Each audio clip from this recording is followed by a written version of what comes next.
What's up, everybody? Andrew Mahone here from Darian's Competitive Pokemon. Gonna be rolling a game on PTCGO, this time with Buzzwole Lycanroc again. This deck's just a lot of fun to play. Actually went to a little league, tournament thing this week. A buddy of mine, Sean Lyden, works at this card shop, Full Grip Games, down in downtown Akron, and he's trying to get together league tournament nights and things like that. So showed up just to support him. I don't typically go to league or anything, just with how much stuff that I've got going on as far as trying to get videos out for the channel and with work and all that. But I'm on break this week, so it was, had a free afternoon and decided to go out and support my friend.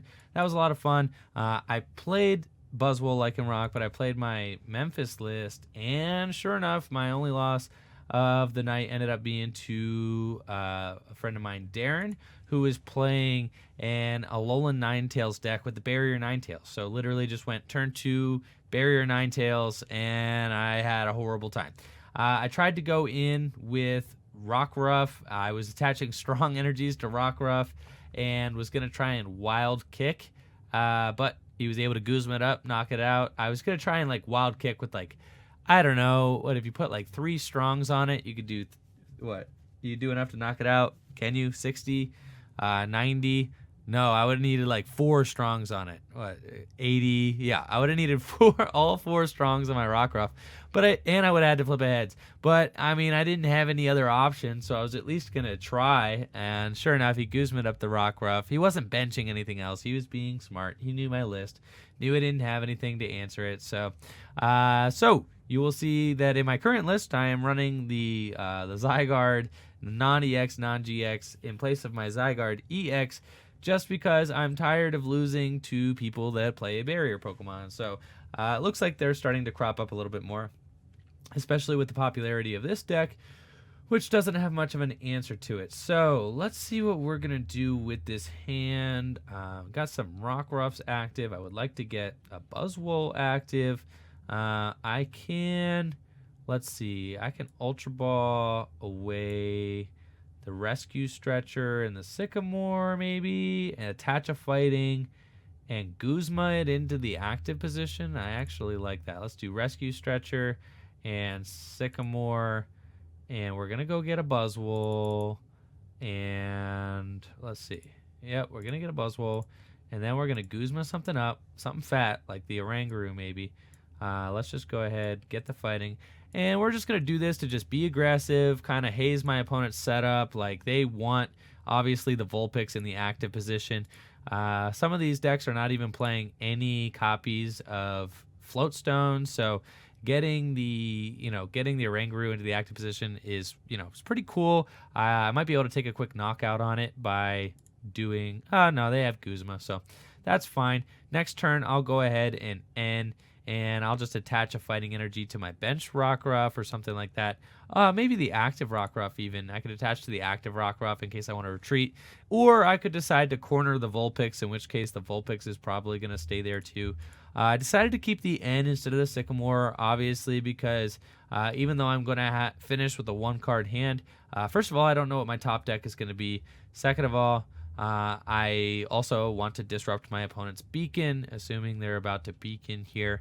So I'm not mad having the damage on the Oranguru and the Kirlia. If I can hit a Parallel City here next turn, that's going to be super good, because it's going to force my opponent to butt 2 of these things off. Now, they'll go for the Lele, but then they're going to have to choose to either get rid of Oranguru or a Ralt.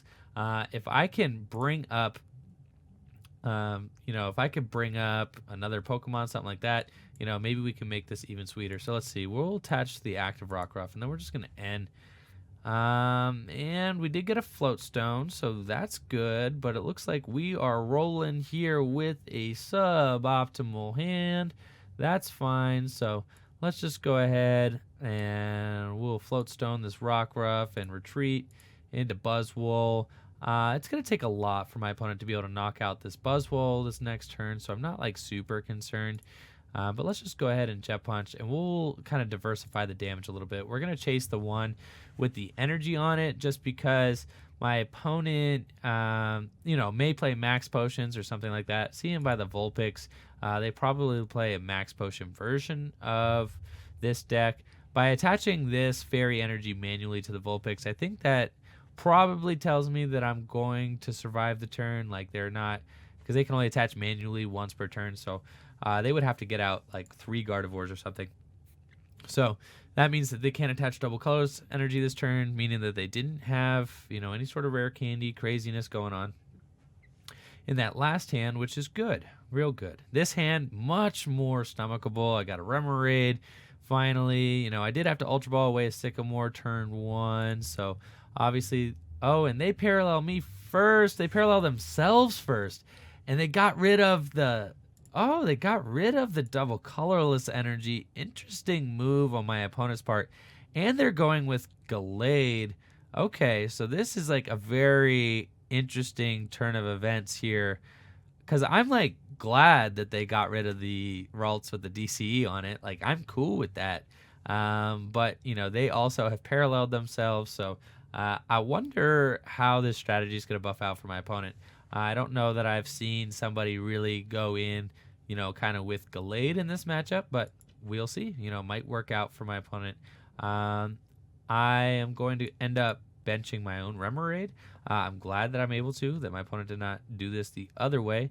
And then I think I want to, I could Ultra Ball for a, I could Ultra Ball for a Regirock to make it so that if I could knock out this Ralts next turn, that would be so good. This turn, that would be very good. If I could go ahead and like get the Regirock out, I could just bring up this Ralts. I think I like that. So let's go ahead and Ultra Ball away Zygarde here, and this fighting energy. I think I do want to just bring that Ralts into the active position with Bloodthirsty Eyes. I don't think that there's really any. Yep, I do want to bring that Ralts up, and then I already have the strong energy in hand. So if I can end now and just end into like Brooklet Hill Ultra Ball, yeah. So I did get the Regirock. And the reason why I went for the Lycanroc first is because I wanted, if I was going to commit the strong energy, I really wanted to hit into the Ralts no matter what. So that's why I ended up doing that instead of going for the Regirock first, even though I do have more outs to Lycanroc in my deck than I do Regirock. Let's see. I'll Ultra Ball away Lele and the...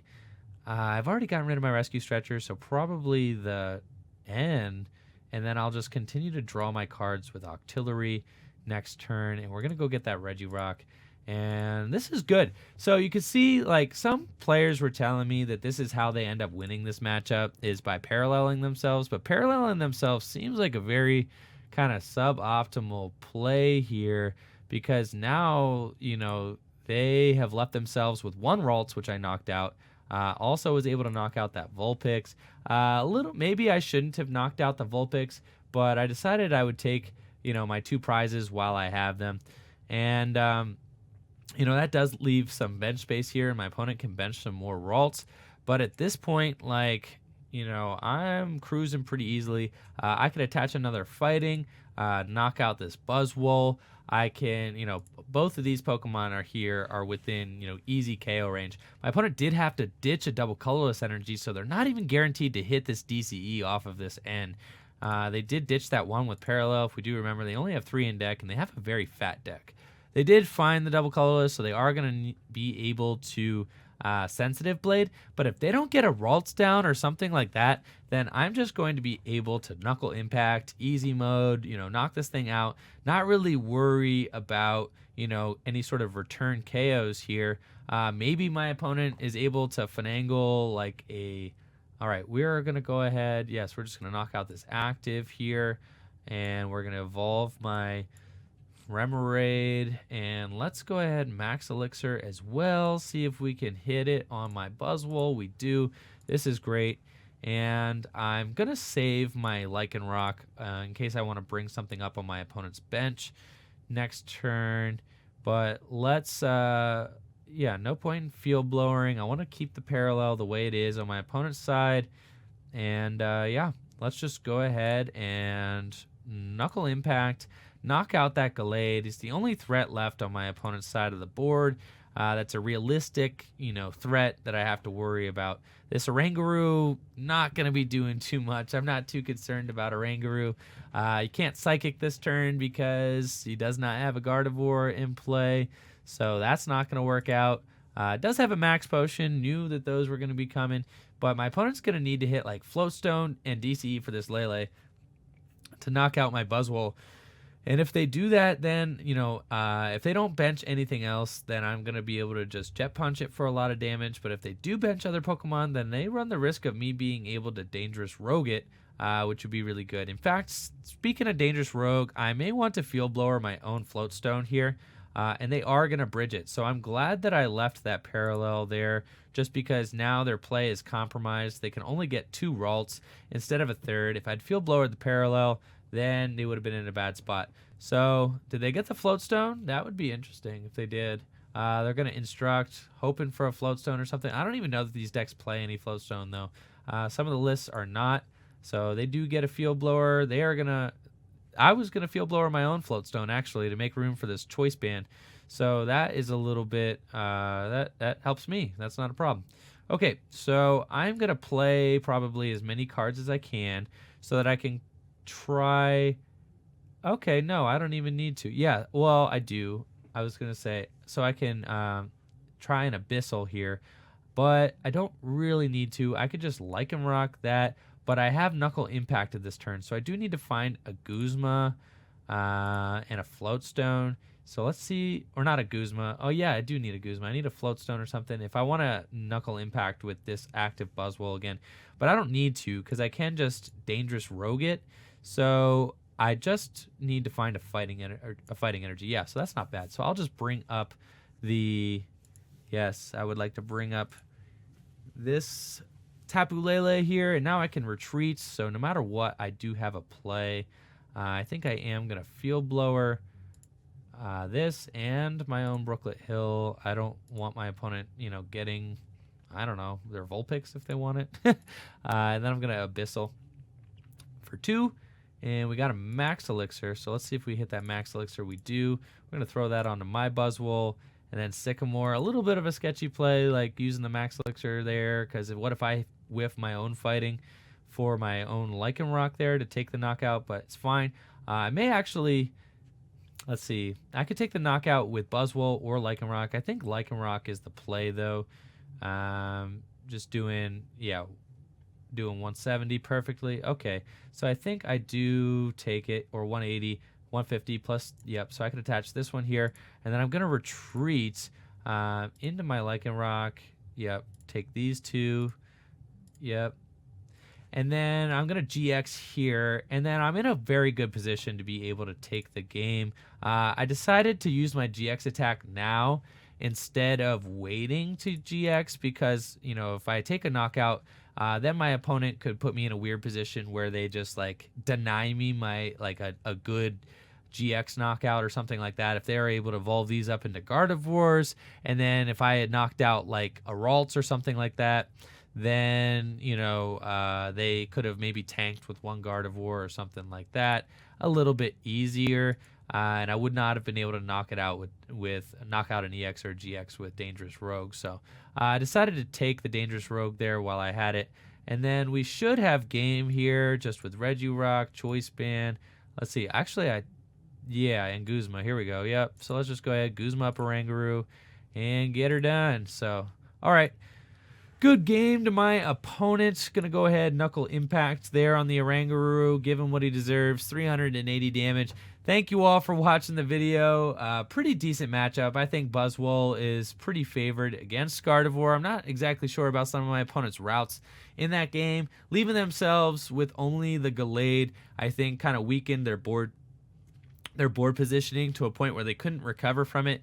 Ditching their own double colorless energy. Like, I know that Pokemon was getting ready to get knocked out next turn, but, it just weakened their board position kind of beyond repair, so I don't really know if I agree with that. Anyways, here's the list for everybody that, is interested. Same as my Memphis list, just with a little baby Zygarde here instead of the other one, just for those annoying barrier Pokemon. But anyways, thank you all for watching the video. Make sure to like the video, subscribe to the channel. Peace.